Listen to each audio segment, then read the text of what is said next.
6250 forint. Ennyibe került nekem az Onkyo TX7830-as rádiós erősítő, amelyet 91-ben kezdett gyártani a cég, és ha jól tudom, egy éven keresztül gyártotta. Tekintélyes méretű, nem túlságosan súlyos, de nem is könnyű darab, a maga közel 10 kg-jával. A hátoldalon 2 darab hálózati csatlakozót találunk, ami energiát biztosít a CD, lejátszó és a kazettás magnó számára. A komponensek távvezérelhetőségét biztosító jack ajzatokat, antenna csatlakozót és természetesen az audio és videó hercia csatlakozókat találjuk. 2 sztereó videómagnót, 2 kazettás magnót, CD és lemezjátszót tudunk csatlakoztatni a készülékhez. Hangfalakból 2 párat tud kezelni a rádiós erősítő. A rádió FM/AM vételére alkalmas, kvarc-szintézeres rendszerű, RDS-t nem tartalmaz, az eltárolható állomások száma összesen 40. Kellően érzékeny, a legkisebb fogható jelre is megáll az automatikus kereső. A fogható rádióadások jelét stabilan tartja, zavaroktól mentesen szólaltatja meg ezeket. A rádió része jól működik a készüléknek, nem találtam benne semmi kivetnivalót. Az erősítő részére nem lehet panaszom, teljesen új megvilágításba helyezte számomra a zenei anyagokat, amiket a jel forrásából ráengedtem. Természetesen a Technics erősítőmhöz képest. Talán egyetlen tartomány van, amiben nekem hiányérzetem támad, és ez a mély hangoknál található. Itt egy hajszányival elmarad az erősítő az én elvárásaimhoz képest. Ettől függetlenül a mély hangok kontrolláltak, kerekek, egészek. De nekem hiányzik egy hajszányival több teltség az alsó tartományból, amitől egy kicsit melegebb lenne a hangja az erősítőnek. A középtartomány részletes és szeparált. Eleinte úgy éreztem, mintha itt kiemelne az erősítő, de valójában nagyobb teret jelenít meg, és ezt összehasonlításnál is jól kivehető. Olyan, mintha az énekes egy lépéssel közelebb jönne. A magas hangok élénkek, csillogóak, élesek. Nekem nagyon tetszenek.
A különbségek minimálisak, de szerintem jól hallhatóak.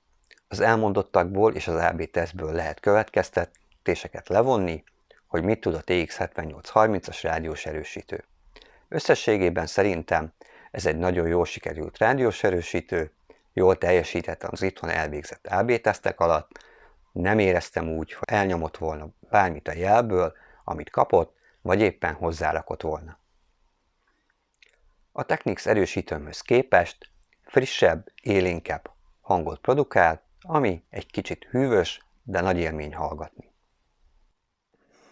Az ezzel egy időben megvásárolt Onkyo SC380-as hangfalpáról is csak jókat tudok mondani, figyelembe véve az árát, ami úgy szintén 6250 forint volt. 3 utas, zárdobozos kivitel, 6 ohmos, 100 watt terhelhetőségű. 40 Hz-től 20 000 Hz-ig képes a frekvenciákat kezelni. 90 decibel érzékenységű. Kónuszos hangszórókkal szerelt. A hangfalak Németországban készültek az Onkyo cég együttműködésével, de hogy pontosan melyik cég gyártotta, az nem derült ki. 2 cm mindenhol az anyagvastagság, ránézésre és kialakításra is masszív darabok a maguk 9 kg-jával. Méretükből adódóan állványos hangfalak. Nekem kontrollált, feszes és részletes a hangjuk, az AB teszteken, amit hallottatok, abban ezek a hangfalak szólaltak meg. Ha valaki egy kisebb szobába keres 3 utas hangfalat, akkor tegyen egy próbát az SC380-asokkal, ezek is megérnek egy meghallgatást. Az elmúlt pár évben ezek a készülékek voltak a legjobb vételeim. Az árérték arány ebben az esetben szerintem kiváló. A rádiós erősítő és a hangfalak is többet adnak hangban, mint amennyit fizettem értük. Ha valaki rádiós erősítőt keres, annak ezt a típust tudom ajánlani, minimum egy meghallgatás erejéig. Vásárláskor ellenőrizze a távirányító meglétét. Az árnál is fontosabb, hogy meg tudja hallgatni az ember, vagy tesztelni tudja azon készülékeket, amit kiszemelt magának, mert a saját tapasztalata legfontosabb, és ez alapján hozza meg a döntését, mert mindenki egyedi hallással rendelkezik. Köszönöm a figyelmet, iratkozzatok fel, és nyomjatok egy lájkot, találkozunk legközelebb.